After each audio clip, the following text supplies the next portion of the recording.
Querido profesor, ¿qué es lo que dice que está lleno el barrio del Valle? Porque han visto milagros en el barrio del Valle, profesor. ¿Cómo es eso, profesor? ¿Usted cree en los milagros, profesor? Bueno, querido estudiante, siéntese, sí, definitivamente se dice que en la antigüedad hubieron muchos milagros, pero es un fenómeno.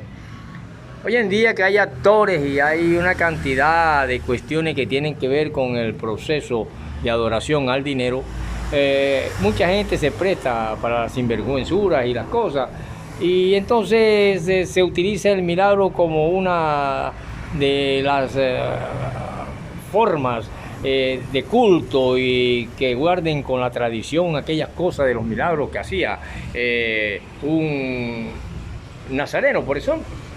Y que muchos se discuten y han visto grandes exponentes de estos temas, como está en Malaquías 3:10, Malaquías 3:7, 3:8, 3:9, donde el milagro toma varias connotaciones.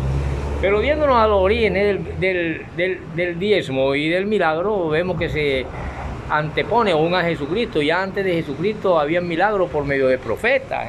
Tenemos al ayudante de Elías, Eliseo, a muchos que hicieron antes de Jesús, hacían milagros. Y hubieron parábolas también antes de Jesús, como fueron las de Ezequiel, etcétera, etcétera. Pero aquí nos acontece que en el barrio del Valle, en la misma esquina donde el poeta Eddie Muriel Robinson Ferreira tuvo una librería y un pequeño almacén de confesiones, nació de pronto y el barrio se llenó de gente. La gente corría para allá y para acá porque decían que la muchacha que vivía ahí en donde estaba el libro del poeta y donde se vendían Biblias, ella como que tocó alguna Biblia y algo extraño sucedió. Lo cierto es que en el barrio todas las filas eran largas para ver a esta mujer. Una mujer de una estatura normal, mediana,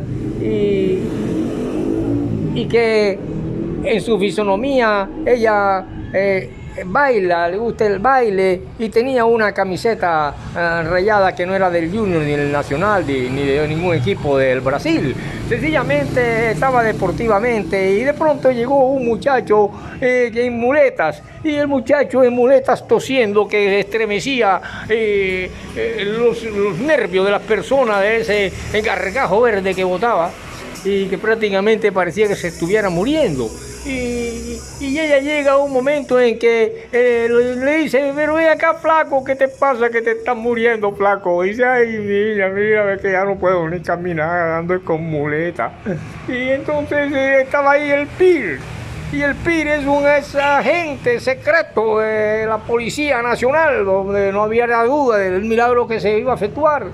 Y el PIR, el famoso Peter, que significa Pedro, como el santo que caminaba con el Señor, y que el nombre en esa piedra se edificó una iglesia.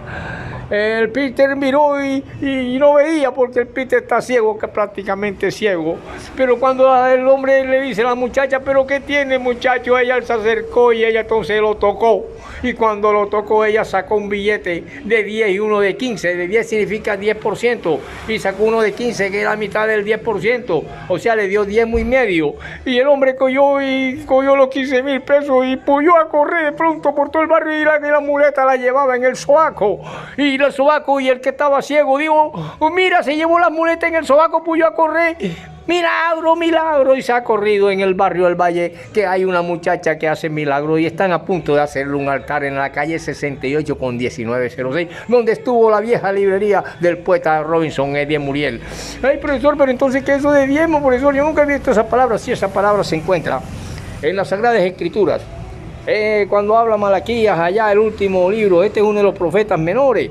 Y después viene entonces un periodo que se conoce como intertestamentario, donde hay 420 años de silencio entre Malaquías y Mateo, y nace entonces la genealogía de Jesús en el capítulo 1, y viene ahí ya lo que se conoce como el nacimiento sagrado del Mesías, y milagros ya de otra forma, en otra forma de siglo, pero que se remonta allá el diezmo a la época, en que por eso los grandes opinadores, los grandes dosiacos,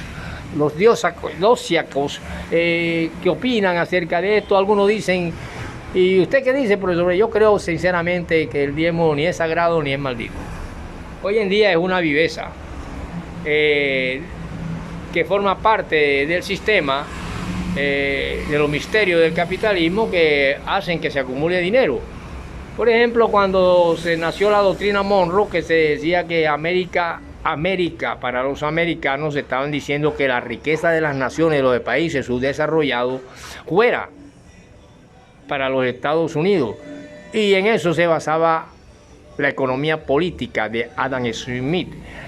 Cosa que choca contra el capital y la economía nacida de la mentalidad de un Karl Marx, y cuando él analiza que es necesario analizar la producción, la distribución y el consumo para que pueda haber alimentos para todos y no solamente acumulamiento y monopolio de los alimentos. Entonces, ese diezmo, profesor, que síganos explicando. ¿Por qué usted dice que más bien ni es bendito ni es maldito, sino de vivos? Sencillamente porque el diezmo no nació sino de la espada. Estuvimos hace poco viendo la capa y la espada, que nos vino de España y esas cuestiones, y los antiguos moros y todas esas peleas que habían. De la capa y la espada en la época en que Abraham peleaba contra reyes Cardolao y unos otros reyes por allá. Y en esa lucha intestinal en que podríamos imaginar a un Abraham abriendo vientres, sacando tripa, cortando manos, peleando con escudos y todas esas cuestiones, él logra vencer a estos reyes y por supuesto trae y les quita un botín de guerra donde venían escudos de bronce, escudos de que valen dinero, armas y alimentos, me imagino que ganado y todas esas cosas. Y entonces al pasar por un caserío se encuentra con un hombre que vive allí, pero que dice que es sacerdote y que nadie conoce. Y él al pasar, me imagino yo que yo te dejo pasar por mi frontera, pero tienes que dejar algo. Entonces Abraham le dejó el 10% de lo que había ganado en la guerra, o sea, como botín de guerra, de esa sangre derramada en la guerra y de esos escudos y esas armas que él llevaba y que le quitó a los demás. Él le dejó la 10ª parte de todo lo que él se trajo de allá, tanto en oro, en animales, etcétera. Y ahí nació el 10%. Nació como de la sangre de una guerra y de un botín de guerra. No fue algo que fue mandado del cielo, que escribe esto, Malaquías, ¿qué tal? No. Se ve por primera vez en Salem, que hoy es la santa ciudad de Jerusalén, y está llena de templos, tanto de palestinos, musulmanes, etcétera, etcétera, y de toda clase de cristiandad y de toda clase de religión, pero que ahí se respira una paz y nadie se mete con nadie porque son pueblos religiosos. Pero viendo los orígenes del diezmo, el diezmo, sí, profesor, debe ser así como usted dice, proviene entonces de un botín de guerra, sí, es lo más real, lo más objetivo que hay aquí en cuanto a verdad.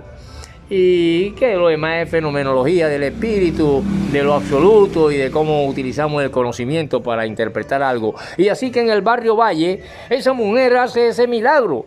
El ciego vio cuando el de la muleta la cogió y se la llevó bajo el sobaco y puyó y caminó rápido con los 15,000 pesos en la mano.